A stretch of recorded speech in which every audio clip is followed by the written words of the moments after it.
Hello, Internet. Gino, that Pinguino Grieco, here again with another episode of Deep Listens. Today is the Stanley Parable episode, and I am joined, as always, by Billy. Remember what the schedule is, Rothert. Wow, low blows, man. I become incapacitated one time. Incapacitated. You become unavailable against your own will just one time, and then all of a sudden you're unreliable. Yeah. Well, thanks sorry. everybody for tuning in. My name is Billy Rothard, aka Rothgard. Excited to talk about the Stanley Parable. That's the game we're talking about tonight. A lot of cool things. It's kind of a mixed bag. I think we have three different opinions on this game. I bet we do. We are also joined by Peter the Birthday Boy Busby. Woo! Woo! So, today is my birthday. Thank you for all the birthday wishes.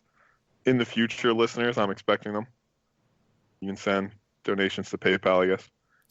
Excited to talk about Stanley Parable as well. Good game in some respects. Not so great game in other respects. We're going to get to it.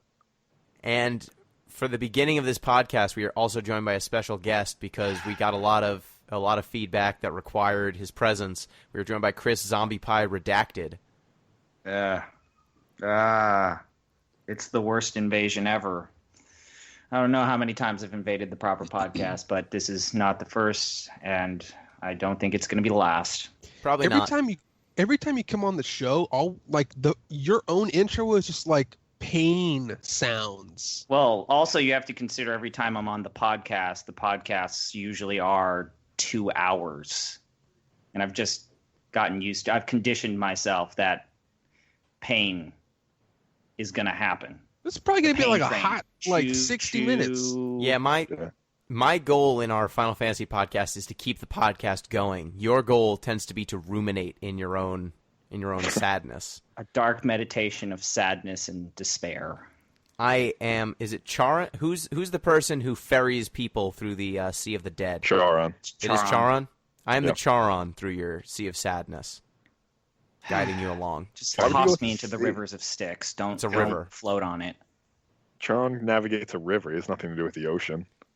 Look, Just throw me in. it's a lot of dead people. Bro, It's a lot. don't need to It's a big Persephone. river. I'm taking some artistic license. So, Sisyphean torment, as I always call it.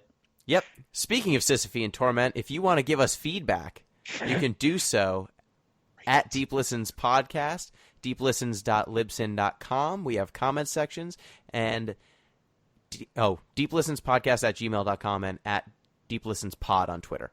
All right. So if you want to send us feedback, you could sound something like this. So here is a Twitter comment I got from Reki on Twitter at Reki Wills, Y-R-E-K-I Reiki, W-Y-L-L-S, Willis? Whatever. What are the FF Crew's opinions on Slam Ball? I thought we all might have opinions on Slam Ball. Like, are we talking like the original, like, sort of basketball-ish sport? Yes. Okay. Yes. Yeah, I've been on Trampolines. slam ball, sure. Fun fact, the person I apprenticed under was a professional slam ball player. Wait, For the what? 1 year when it was on Mad TV. Or not Mad TV. Spike. What was it? Spike. Spike. Correct. What? How did you apprentice Master under... teacher was a slam ball player. A professional slam ball player. Okay. So, Yeah. I have a bunch of questions now. Does a slam ball... Were there positions in slam ball? Like, did he have a specialty? Was it dunking on fools? There are There's like a positions, center. but you Yeah. have to remember that the scoring system in slam ball is a little weird. Like a regular layup is just 1 point, a slam dunk is 3, and a 3 is just a 3. So Those are perverse incentives. he basically made it seem like that, one, you had to sign this massive waiver that if you ever got injured, one, you didn't have insurance, you weren't a part of a players association. So people were getting their bodies effed up all the time. So you were 'Cause you're basically a jumping on wrestler? trampoline to slam a ball. You were And- basically a professional wrestler, but with none of the fame or the money? None of the fame, and ultimately slam Just ball love the was game, man. only really profitable the 1 year it was on Spike TV. It's kind of gone the wayside of roller derby and lacrosse. But actually say lacrosse is maybe a little bit more legitimate than slam. I would say a lot more legitimate. It's existed for centuries. Slam but ball. no, Tell me the Native Americans didn't play slam ball on trampolines. The entire season. They got so desperate they were literally paying for referees, high school referees for basketball, and they're like, "Oh, just go in there and pretend to be a ref." Like it was. Saying you don't need refs for slam ball. Just make sure that they slam and they're safe. And if they people, that's what you do. What's a foul in slam ball? Huh? Insufficient slamming. There was insufficient slamming.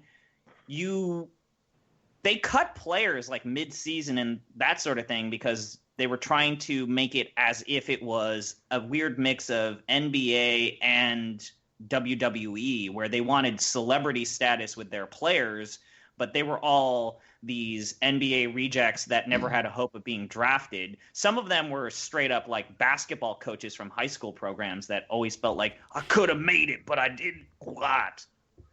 And that sort of thing. You know what? I would love to read a story about someone who became a three-point specialist on a slam ball team. How do you take a charge on a slam don't. ball court? Like, You don't. You jump. There are, I believe, there's 2 on the sides, then 3 on the front. Basically, the entire area where the 3-point rim is, the 3-point score area, it's basically like 6 or 7. It's a lot of trampolines. There's a lot of trampolines. 3-point rim? The area in which you score 2 points is completely covered by trampolines. I just love the idea that there's got to be someone out there like Dribbles McGee who just was an expert at mid-range 2s off of a trampoline. Like it's unblockable. Sub and just shoots floaters. Yeah. But they're Just only like like one. the world's best mobile jump shooter. It's only worth 1 point, but he was just so deadly. You just couldn't block it. Slam ball's kind of dumb. Yeah, it's dumb sport. It compares unfavorably with blitzball. Well, I played slam ball 2 days ago at an indoor trampoline park. Are you joking? Not joking. They had a slam ball court? They had it had basically like a half court of it. So you That's kind of had awesome. to like, check the ball in like on the playground, and then it proceeded as normal. Did you dunk on anyone? Yes. Many children, in fact. Nice. Way to go. I mean, Thank you. when you already have a 2-foot advantage, it's way easier to get a trampoline advantage. Have you guys ever seen that YouTube video where the kid's playing basketball on a trampoline and he jumps up and his leg goes through the hoop and he basically just destroys his leg? No. I don't Tell me more. I don't want to see that. I don't Yeah, want to no, watch it's gross. stuff. But that's what I feel when I think about slam ball. That's what I think. It's like, how did nobody's leg like ever go through the hoop? Well, again, like I said, my master teacher made it seem as if people were getting injured all the time, and because the footage of slam ball games was very Edited. tightly edited, as if Yeah. it were a WWE program, you never saw that. Fair enough. So it was a fantasy sport that was edited like reality television.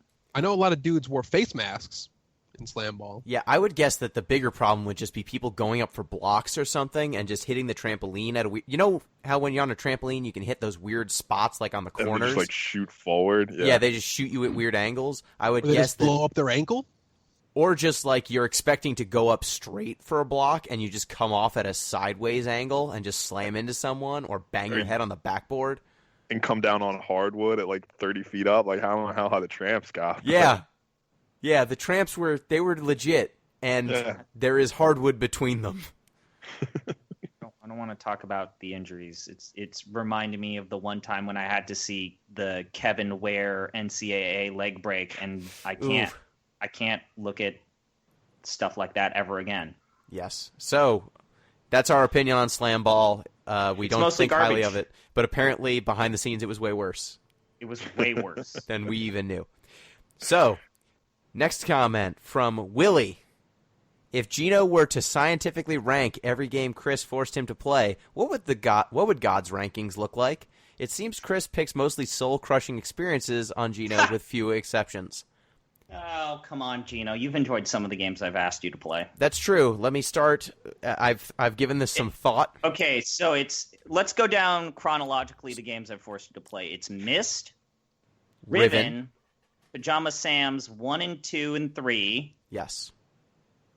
Nekopara. Yes. Jade Empire?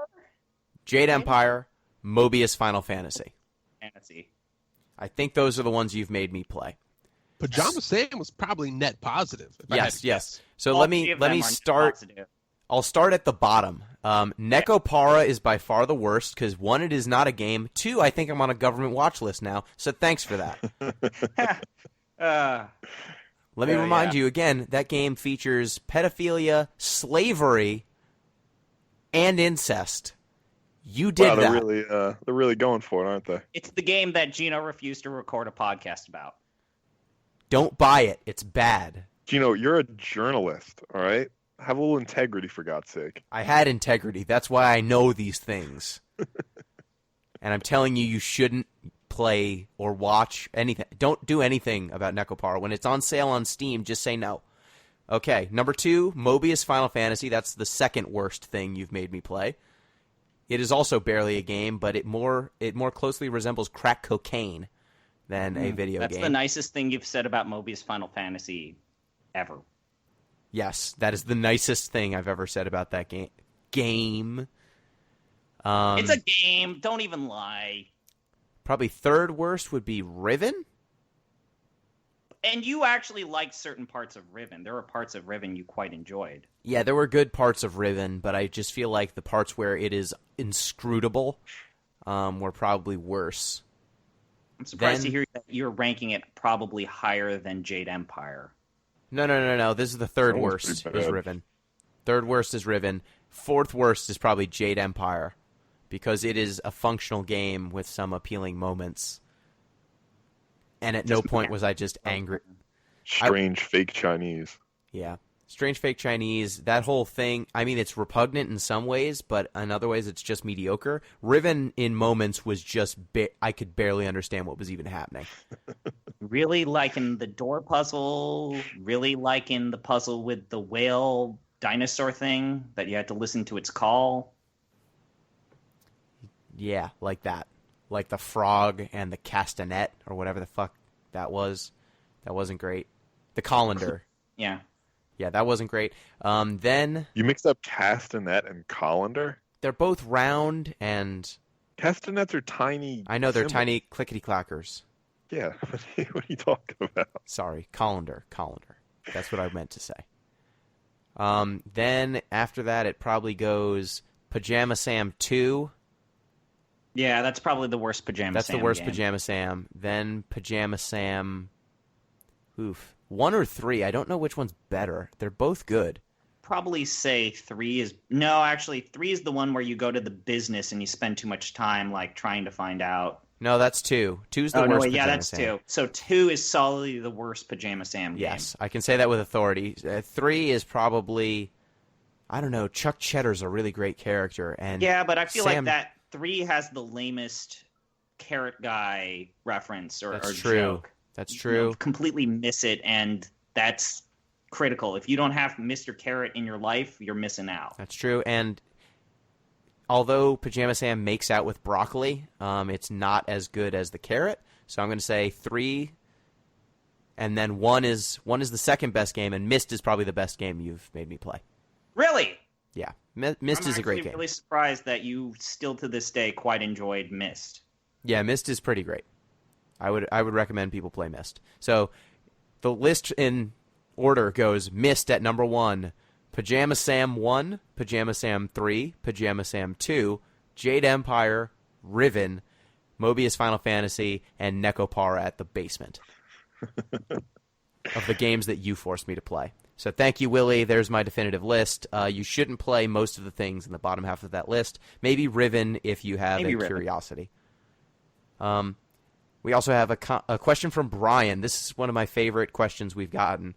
I was wondering if you guys could role play as NJ for life upon the reveal that Boston would get the number 1 2017 draft pick, while the Nets are stuck with the number 22 and 27 picks.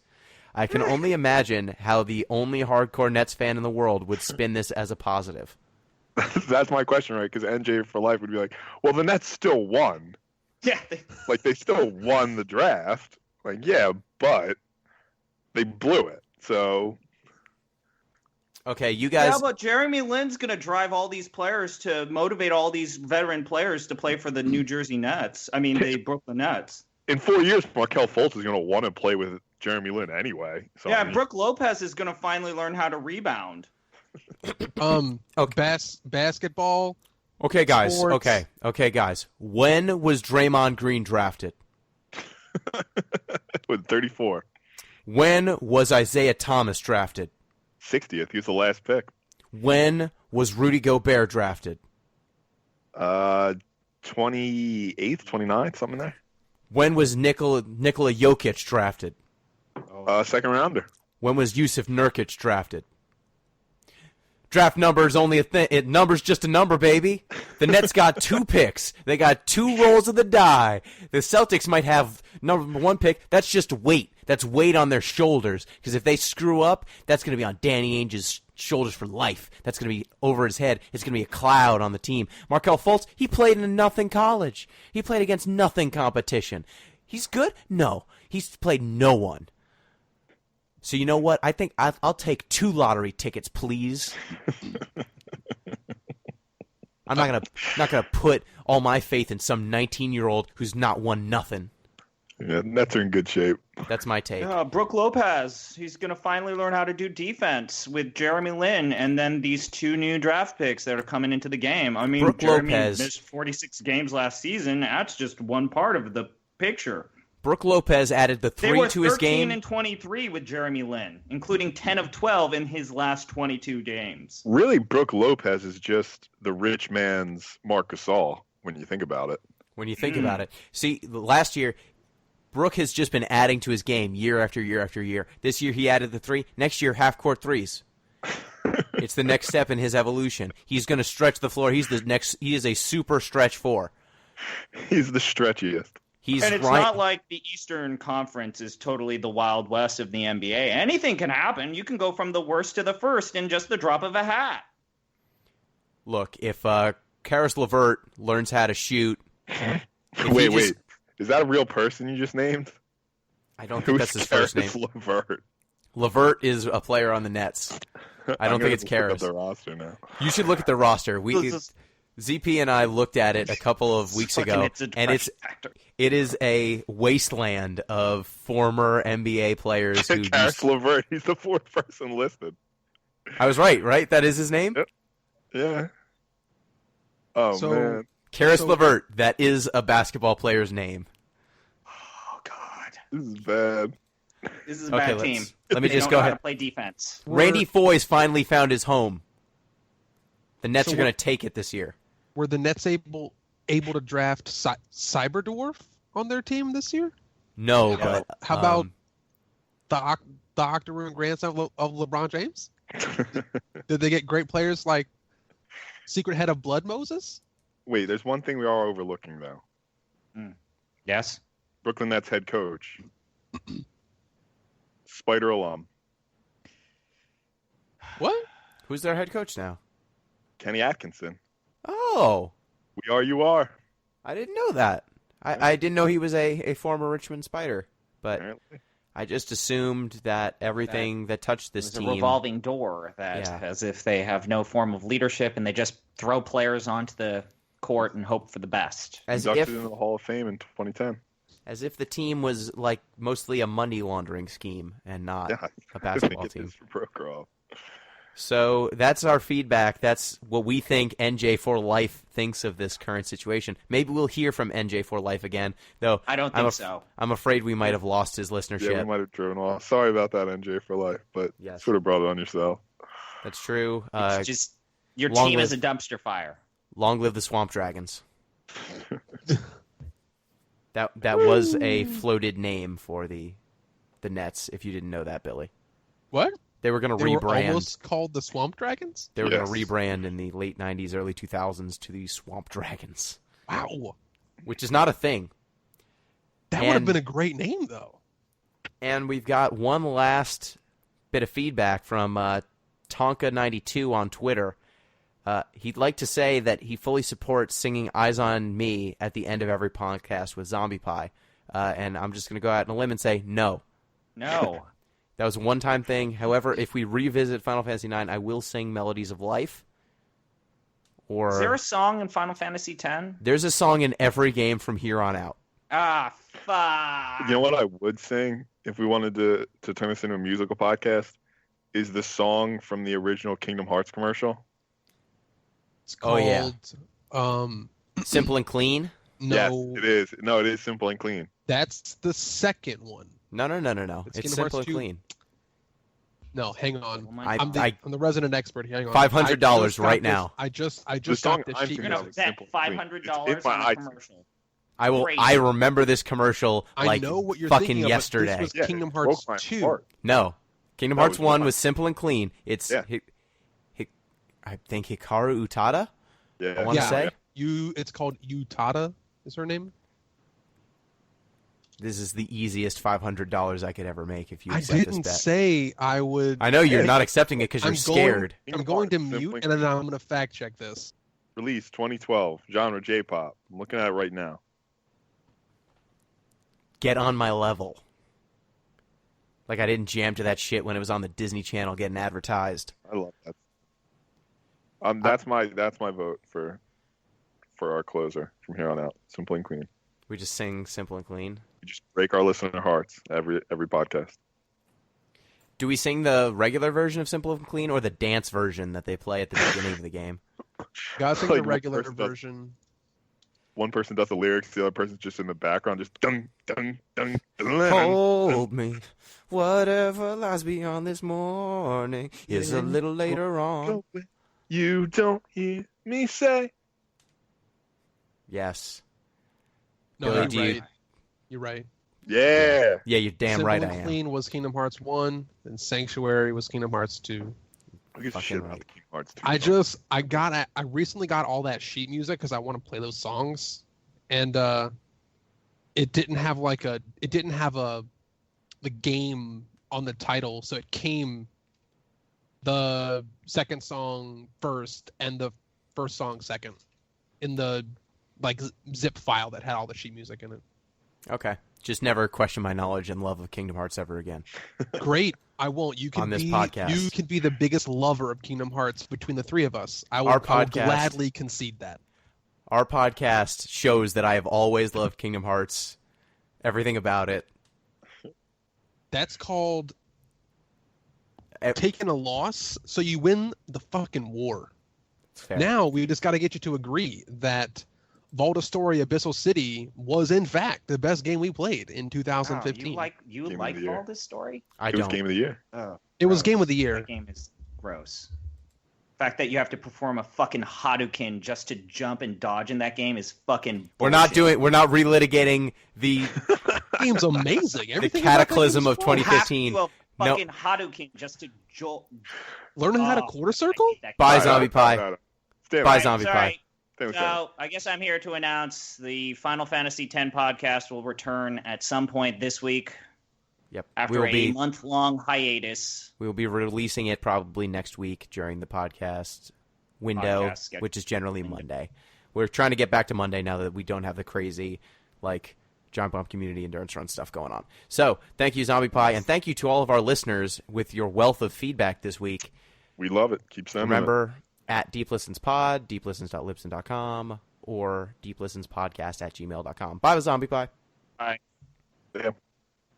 And now on to the Stanley Parable. I picked this game, Mm-hmm. so here's the rundown. You're a dude named Stanley. You are in an abandoned office building. You live a menial life pushing buttons.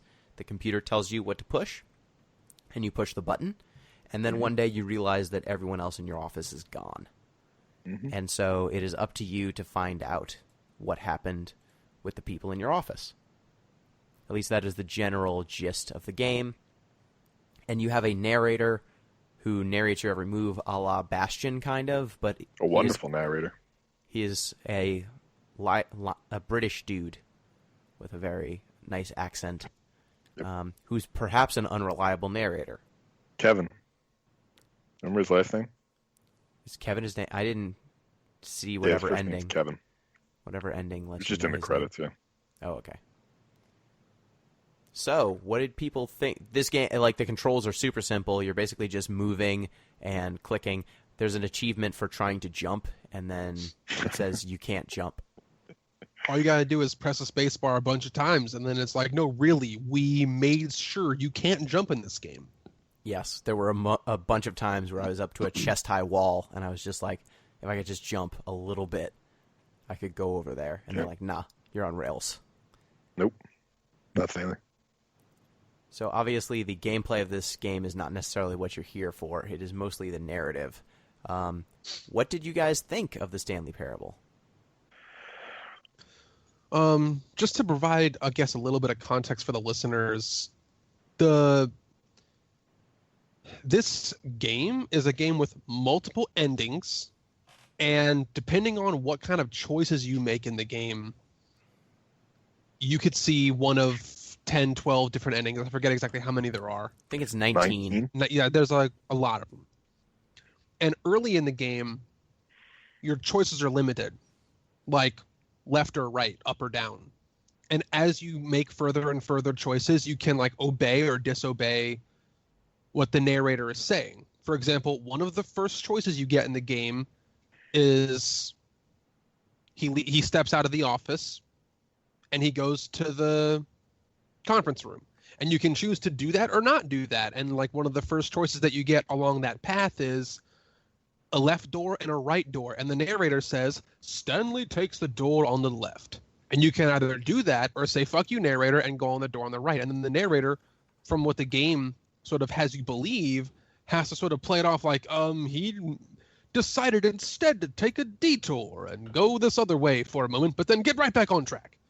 So the player seemingly has this banter, though one-sided verbally, with the narrator of either obeying or disobeying what the narrator lays out as part of the story. That's like a general overarching theme of what happens.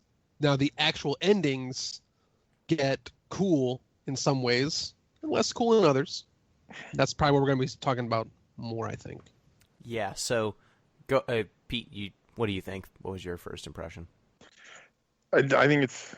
I don't want to phrase it. I think it's a game of perhaps diminishing returns in a certain sense, but that's not quite right. It's sort of the way Billy said, like certain endings carry more force than others. And depending on the order you get them in, the stretch between them, it can be a slog at moments if you're not on a path that has a particularly, let's say, worthwhile or interesting ending. And I agree with Pete's reading that the order that you experience the endings can vastly change how you perceive this game overall. Yeah, and I would say the first ending that you probably will run into is the ending where you follow what the narrator tells you to do. Yeah. No. Well, probably. Whatever, Billy.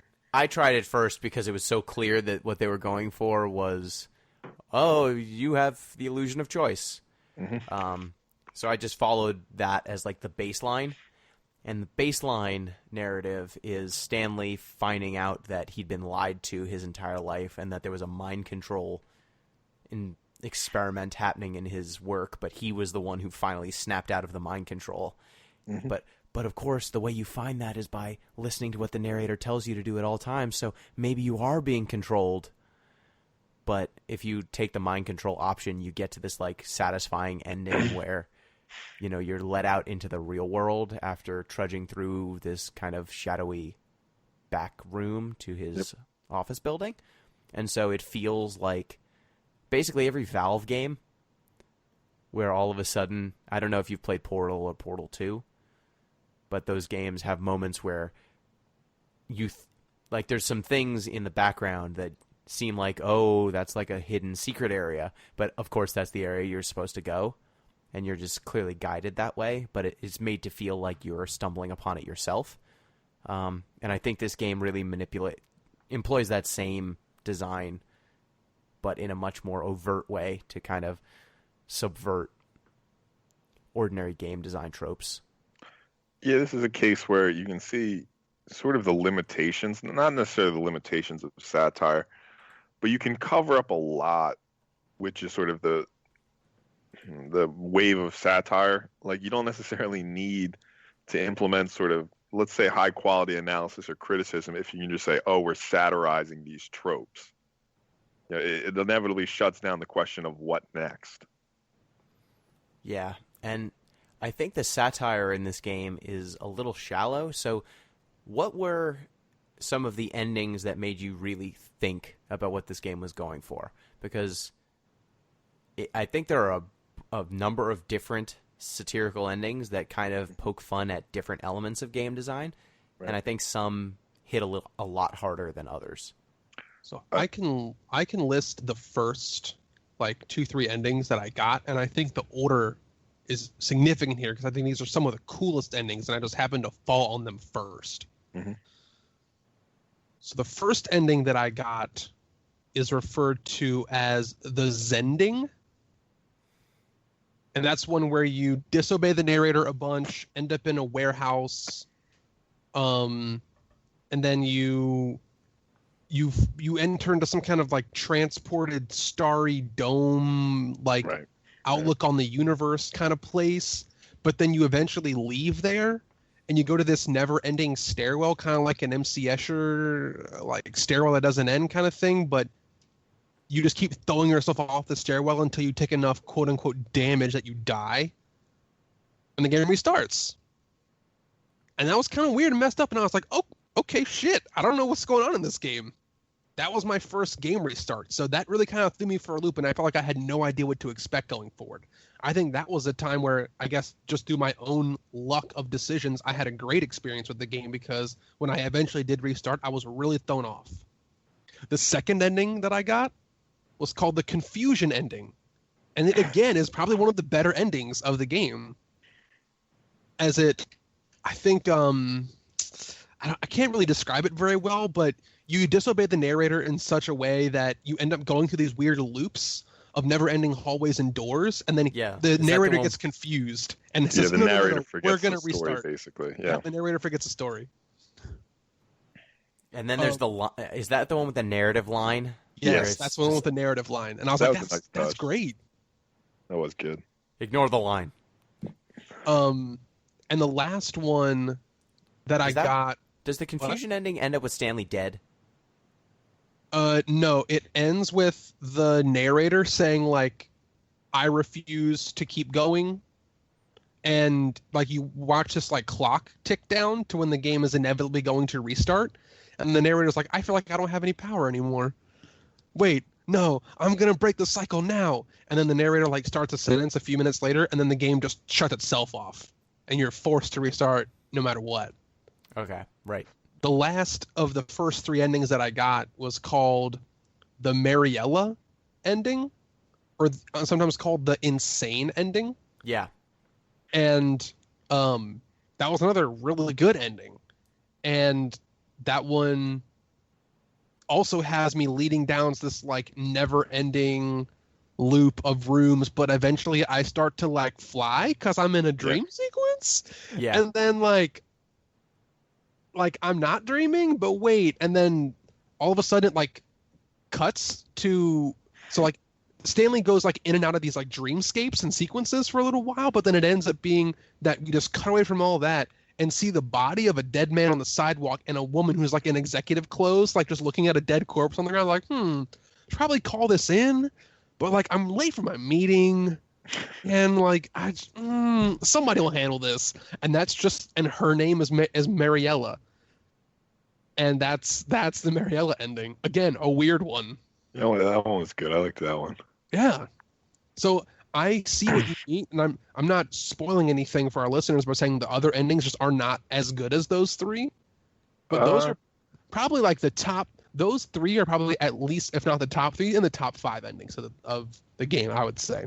Yeah, they're probably in the top 5. I think all the best other ones I experienced were just lackluster or really shallow. See, my favorite ending was the apartment ending.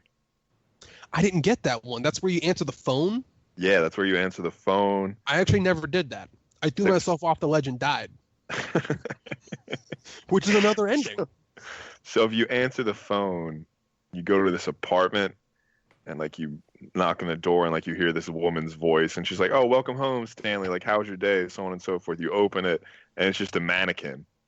And you go in and the apartment slowly turns into your office and the narrator sort of laughs at you for the most part and thinking you can sort of escape this life you're leading. Yeah, it does some cool work with gameplay because you're trapped in this apartment and he just keeps talking. It's like, Stanley, you thought you could do something, like your life mattered, and then it's like press W to continue, and if you don't press W, the game doesn't move anywhere, and so eventually you have to press things.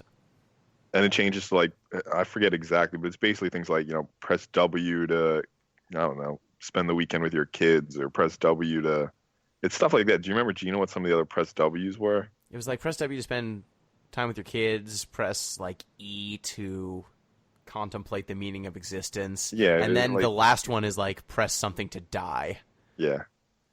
See, now I thought the apartment ending was the strongest because I think that's the moment where, like, I don't know, sure, satirizing gameplay is interesting, and I appreciate that project, but there seem to be a lot of narrative threads in the Stanley Parable to pull with these sort of, because a lot of the criticism could be equally applied to capitalism or just sort of office work for the most part, but it seemed like the game didn't necessarily want to go there. Like, it actively tried to shut that down, except for the apartment ending. Or I shouldn't say except for, maybe there are others, but predominantly in the apartment ending. Yeah. For the most part, it's using the office metaphor as a stand-in for playing video games. Yeah. It seemed like to me. Which it didn't need to be exclusively, yeah. Yeah, the main criticism, and it is such an open metaphor that it could have done more work, because some of the things it's criticizing, that the ending for me that I thought was the most overt in its criticism of gaming trends and also the most facile as a result, was I got an ending. It was like the review ending. I don't know what it's called.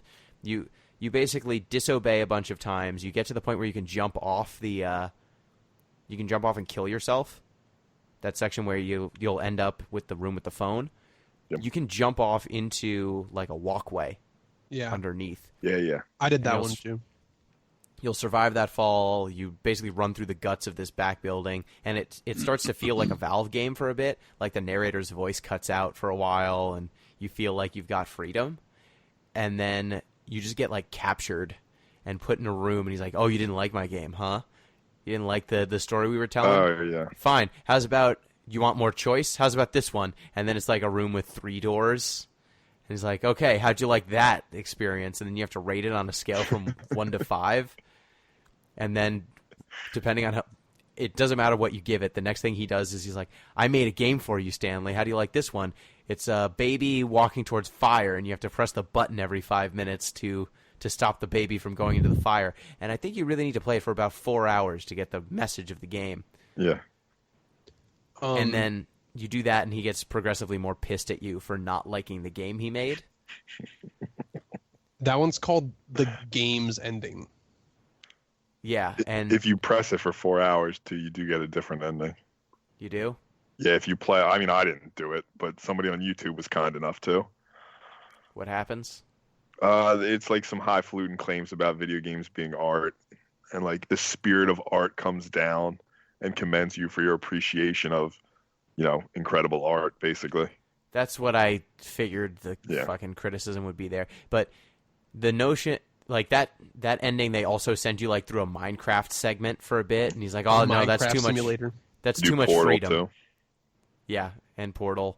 So all those different moments where it's like criticizing the linearity of games, I thought was really, it didn't hit me that hard, because I don't think linearity, it framed linearity as a problem unto itself, when I think that linearity, when used to an end, to try and tell an actual story, I think is fine. And it seemed like it made linear, sure.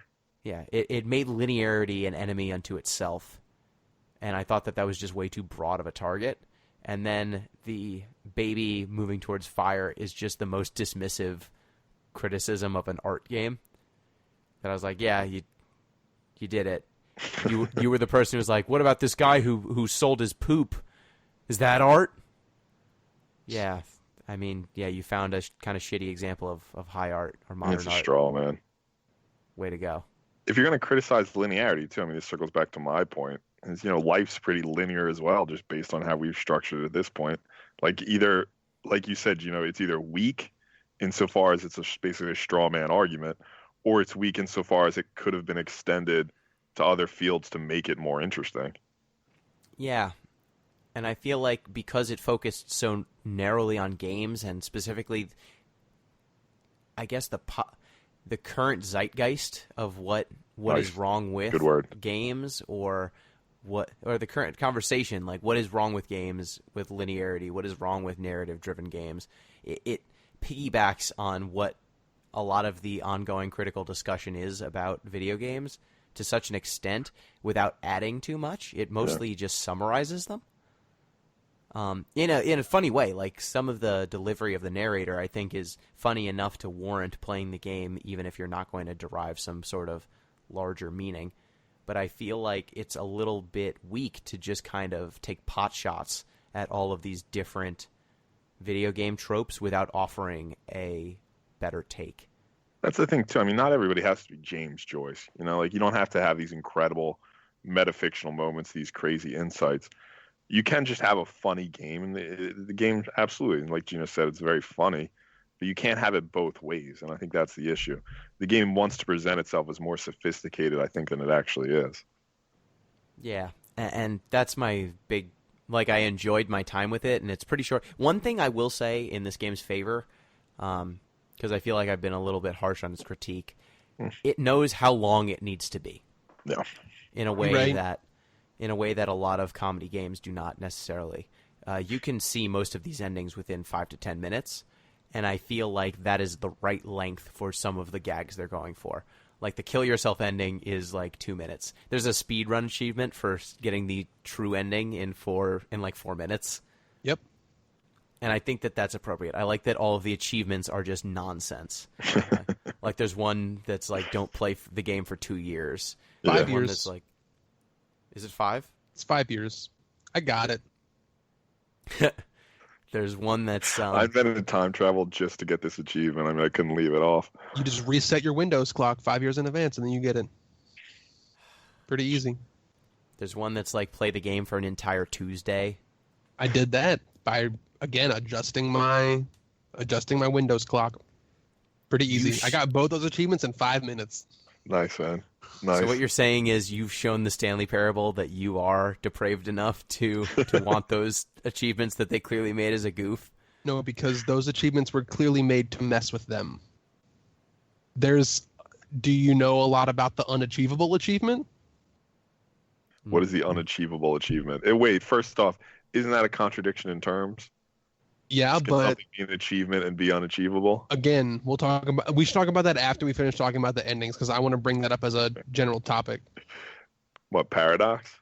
No, that particular achievement. Okay. What is the unachievable achievement? Because I don't have much else to say about the Stanley Parable. I think that the narrator is clever. I want to talk about other stuff then. Okay. All right. Well. So one thing that I want to, and I don't want us to just always agree on stuff. I think that you guys are being a little bit too hoity-toity about how you say an ending or a critique is too shallow, is too whatever. Because I don't think this developer was trying to get that serious. Do you think we're being a little too English majory?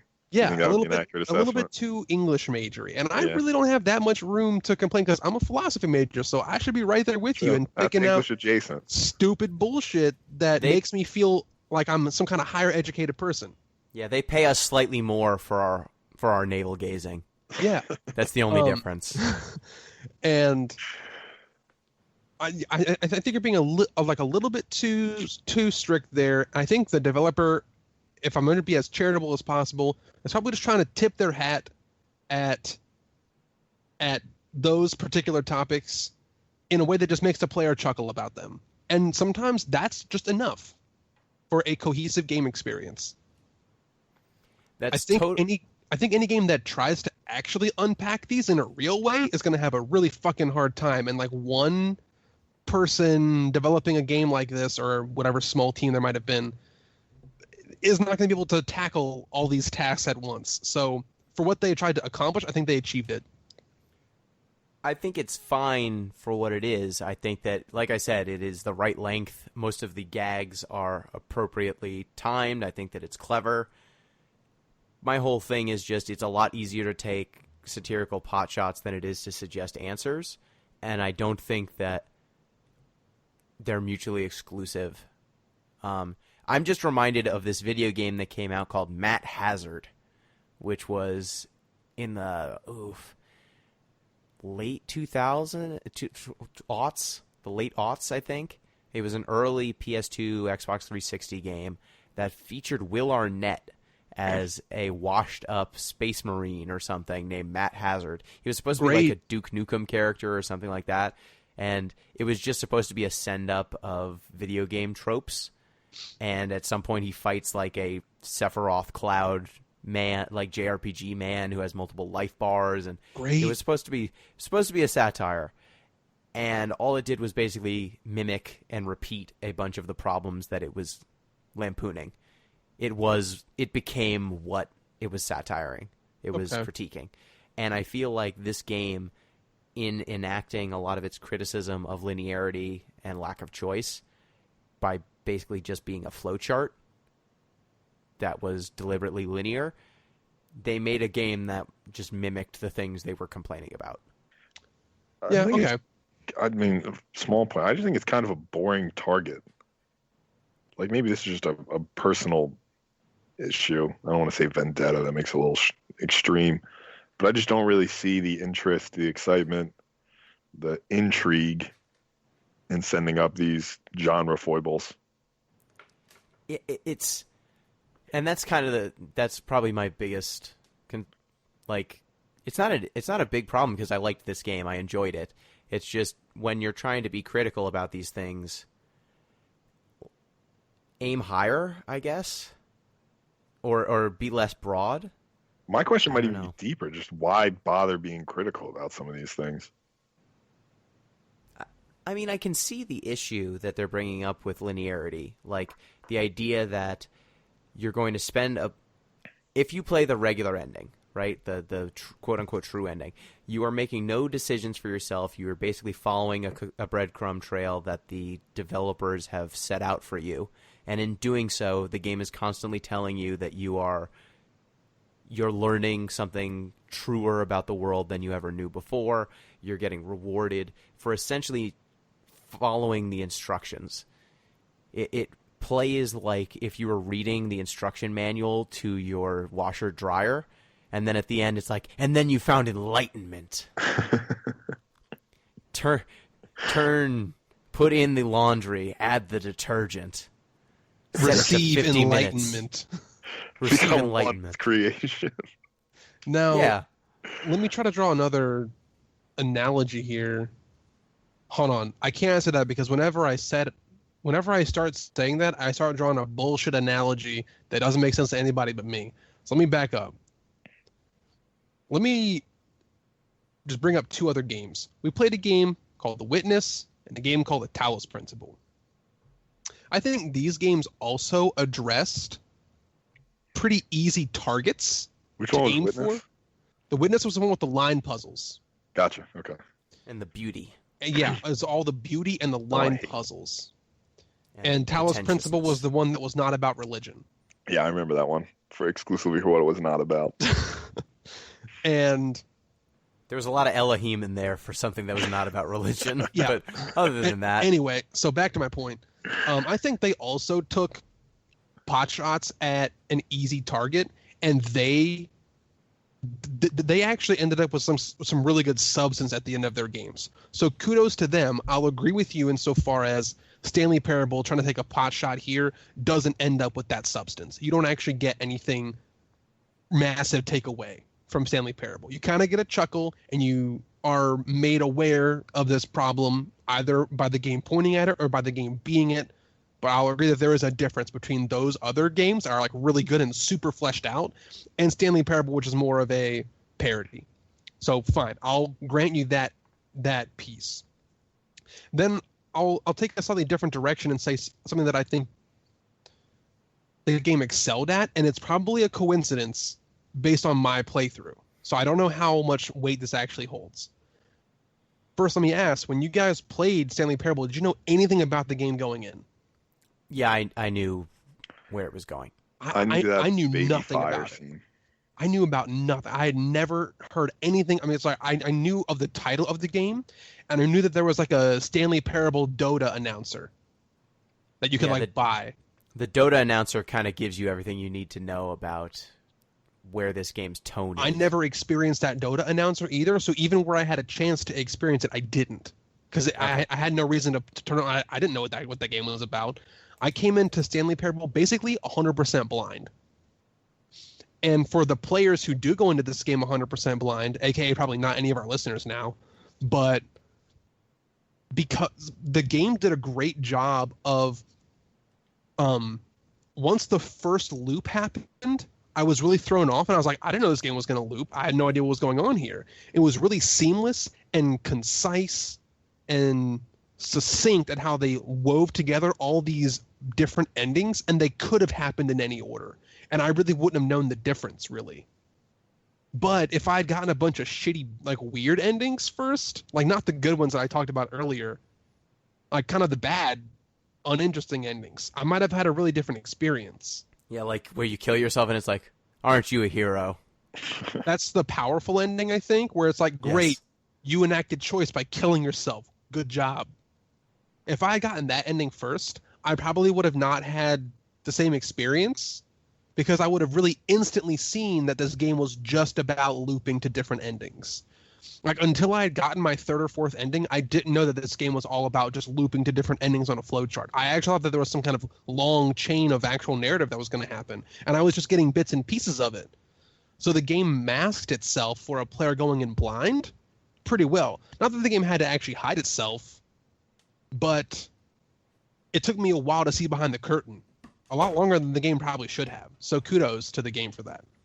Yeah, and I think that might have been my main difference, is that I've heard people raving about the Stanley Parable for a while. I knew a little bit about it before I jumped in, and I came in with higher expectations that the satire would be a little bit more substantive, or that it would make me think a little bit more, because I've heard it held up as either a comedy goldmine or as a biting critique before, like on a level of something like a Portal, and that's what I was expecting that, and I got a pretty funny game that I felt like I was done with after about an hour, which is fine. Like, there's nothing wrong with that. I thought it was an appropriate length for what it was going for, but the idea of hunting down all the different endings and going to the end of each flowchart never really appealed to me. I love exhausting all flowchart options, as the Grindfather would, but I also didn't really feel the need to exhaust my endings. I probably got 12, 15 of them maybe, and some I just didn't get. Like, I never got the launch pod ending, one that I missed. I never got the apartment ending. There's a couple endings that I was aware of, but then I was like, I don't really need to do that. Some of the endings that I got that I enjoyed, even if they weren't particularly interesting, I was happy that I was able to discover them. We didn't talk about the museum ending. That was a pretty cool one. Yeah, I didn't get that one. The museum ending basically takes you to an Insomniac museum of the Stanley Parable. You get to see like a bunch of like debug mode parts of the game, and like a little sign that says, "This is the clock that's in Stanley's office. Notice how it always starts on this time." And you like look away, and then you look back, and it's reset. You look away, you look back, and it's like, it's really cool, like little stuff. That was cool. You end up, I think, just walking out of that ending and then like getting killed by something. Like, I think you get crushed by like crushers or something. I don't know. I forget how that ending ended. Maybe you were just stuck there and had to reset the game. No, there's an exit door, but I forget what happens after you walk. Yeah, there's an exit door, and There's You an get, like, hit by exit a door. bus or something. I don't know. I think you just die. I think the game just fades to black and you restart. Yeah, Anyway. I got the broom closet ending. That one. Oh yeah, that was a good one. I was in the broom closet for a while. And then the game it was funny. resets, and then they board it up next time, so you can't go back in there. That was. Yeah. There's also the coward's ending, which is Shut where the door. Yeah, we and just sit don't there. leave. Yeah. you just don't leave the office. You don't play the game, and then you just sort of stare at your monitor forever. So I don't think we have any other actual Stanley Parable discussions, but I want to circle back to this achievement thing for a second because something really Sure. cool happened. Do it to it. There's like 8 or 10 achievements in the game. I can't remember exactly how many, but one of them is called Unachievable. It's called Unachievable Achievement, I think. Anyway, I'm getting this off of an article written. I'm on the page now. I just want to get the author of it. I'll explain it a little bit while I'm looking for the author's name. It's not me. It's not Gino. That Author's narrows it down. name. Shit. Come on now. Anyway, this achievement was designed to be unachievable. Hence the title. It I would guess was so. achieved by some players seemingly randomly. Like a very small portion of players would just get this achievement for no reason. And that was coded that way to just be a ridiculously small portion of the community just like got it for some reason, and we didn't know why. That was intentional by the developer to make people try to figure out how the fuck do you get this achievement. Is it like a serial number on their purchase ID or like? No, better. Like a login time or something. So, once people started figuring out that this achievement actually existed and could be gotten, people tried to break it. So it turns out there were these like hidden commands in the game.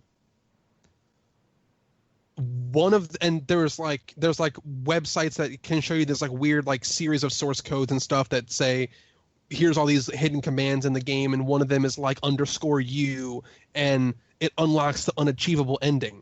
So people like look into this like code of the game or the like configuration files to try to find the stuff, and they found it. And so they'd go type in like the command _u, and then an error message would pop up that says, hey, don't you try that. And it was the developer knowing that people would try that and then coding like an error message into the game. And then people are like, oh shit, we're on the right track because he's telling us not to do this. And so they dig further into the config files and find that, oh wait, actually you just have to put the tilde key in front of it. But no, the developer disabled the tilde key in the source code, so you actually can't do it. So they said, oh, we'll like bind it to one of our keyboard macros so we can actually use it. No, he stopped that too. And then after a while, you go through like 5 or 8 more steps until you can actually put this command into your game, and then it guarantees that you unlock this achievement. The developer of the game came out later with a quote that said, I really don't approve of reverse engineering the game and then divulging the way. And then he did like a slant face emoticon. And then I think the dev later said, it's no fun if everyone knows that it's almost random. In one patch, I made it so quick save and quick load would grant it. And then the next match, I made it so that it was impossible to get it through quick load. It was hilarious to watch people raging.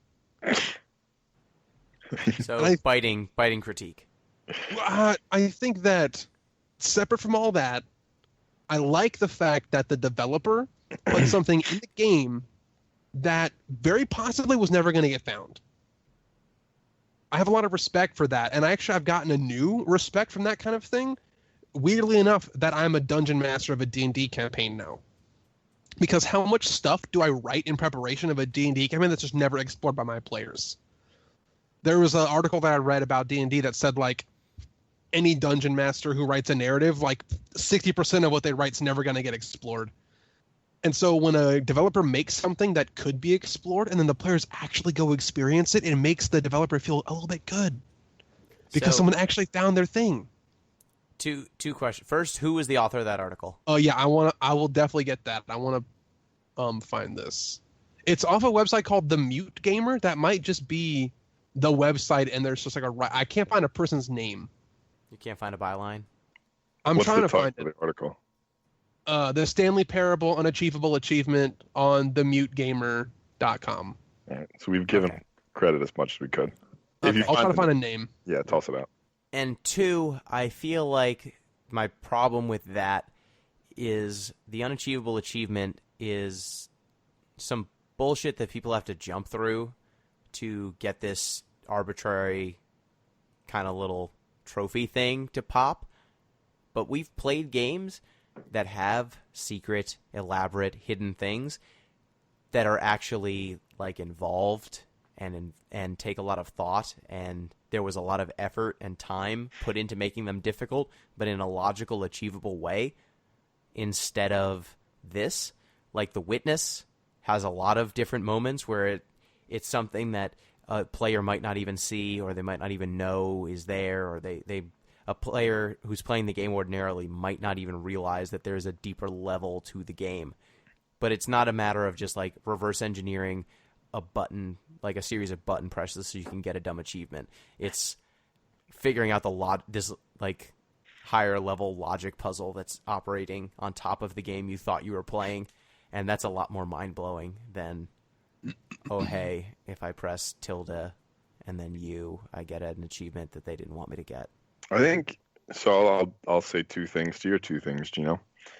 One, all of this does sound like a series of sort of people in a room together just winking at each other, like across the room, right? But what I what want does- that. Yeah, well, you're weird then. I don't know what to tell you. But Billy, where I will get, I'm going to back you up a little bit here, right? I'm going to get your back, as I so seldom do. But when I do, There's a first time for everything. I know. Well, sometimes we agree on. Well, no, not usually. Like, on our philosophical Game of the issues. Year Vault Story Abyssal City. There you go. That's the example. We're just going to stick You'll with always that. have that. We will. Uh-huh.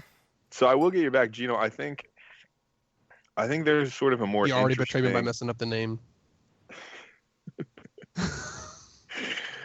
Gino, I think there's a more interesting sort of Deridian move to make here, where it's sort of a question of, all right, well, where does the game end? And there's sort of no way to draw that line cleanly, right? So in this case, it's like for Derrida, the point was, okay, where does the text end? Anything can really be the text. So one of his famous moves was he analyzed copyright marks, and he did all kinds of, or you do typos, right? He would do stuff all the time.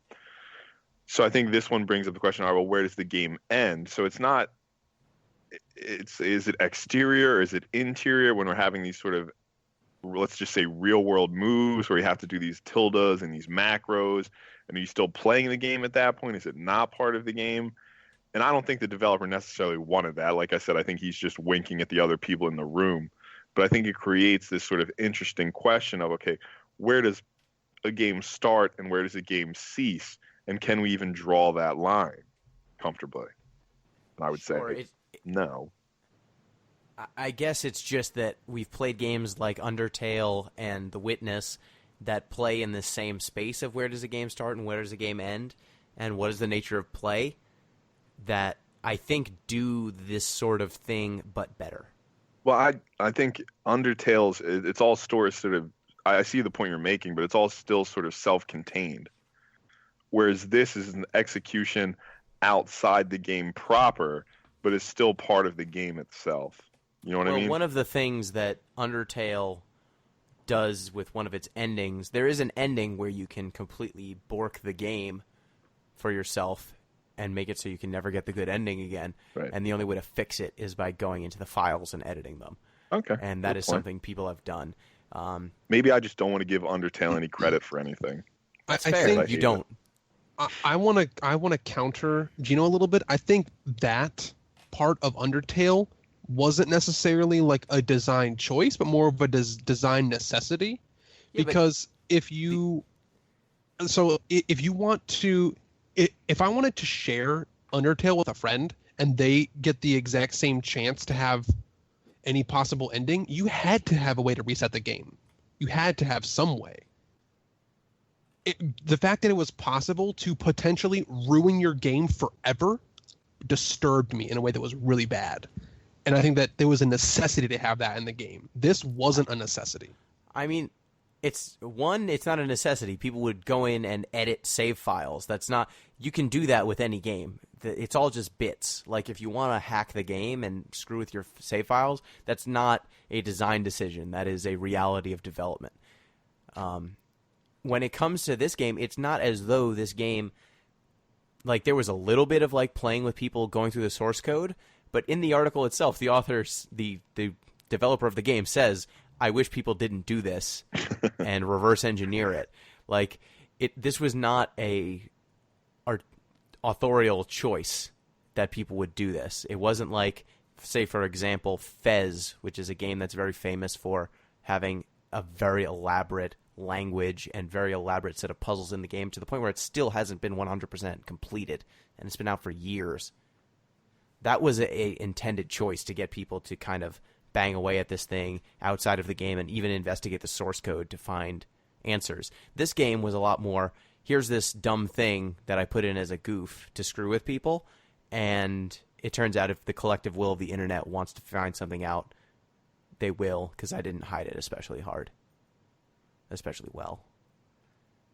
I just feel like other games we've played have a way to logically find that stuff within the game itself, or play with consequences of kind of exploring their systems a little bit better. But it's fine. Like, this game is good. I think that it's funny. I think that it's doing a lot of cool things. I think that some of the endings made me chuckle. I liked the adventure line, the storyline. It's my favorite character of 2017, the storyline. The storyline. Ignore the storyline. I like Stanley's mannequin wife. Yeah, she was cooking him something. I like the room with the monitors. I kind of want there to be some kind of connection to the one monitor that said fired on it. I don't know who that was. I kind of looked into that for quite a bit.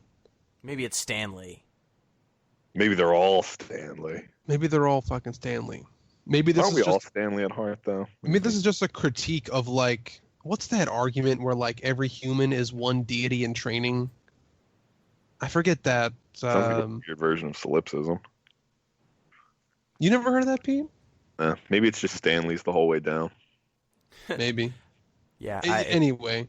The room with the monitors, I just enjoyed the confusion ending where you end up in, like, a balcony in that room. It's like, oh, fuck. Like, you weren't supposed to see this part of the game yet. You're supposed to go through this hallway, and this was a big reveal. Just close your eyes. Close your eyes. Don't see this yet. Or when he gets That to a part of the room that game was wasn't probably the built. best part of the game for me. Like, I think this is just the fact that we're sort of sharing these anecdotes. It sort of indicates what the game's about. Like, this is like a comedy movie that has a bunch of good lines, and you just like to share the lines back and forth with other people. And right, that's fine, right? Like Gino said, that's fine, that's good, it has its project. I just think Stanley, it's either positioned itself, or as Gino said, other people have positioned it as more than that, which it just isn't. Yeah, I think that's probably the way I would put it. It is a Judd Apatow movie that I went in thinking was a Paul Thomas Anderson movie. And that's totally fine. I like both of those directors. Yeah, just for very different projects and very different reasons. Exactly. I want to real quick plug something just to wrap up that discussion about the achievement. The website that I got it from, the Mute Gamer, from what I can gather, the Mute Gamer is both the website and the person using like a pseudonym. Okay. Or like so. A nom de plume. Yeah, that. Okay. So I think that wraps up the Stanley Parable discussion, which means pretty Pete, much. it is your turn to pick another game. All right, What are we playing next? Look, I got some choices. Let me just ask, what are we in the mood for? So I'll give you, we have basically three choices here. Don't give us the names. Give us like something. Yeah, I'm going to give you, like I'm going to give you genres. like, do we want broom closet? Do we want Endless Staircase? So we have a atypical platformer and a not quite RPG, and we'll just say interactive story. More or less interactive story. In the mood for. Atypical. I'm leaning towards the not so RPG or the atypical platformer. How about you, Gino?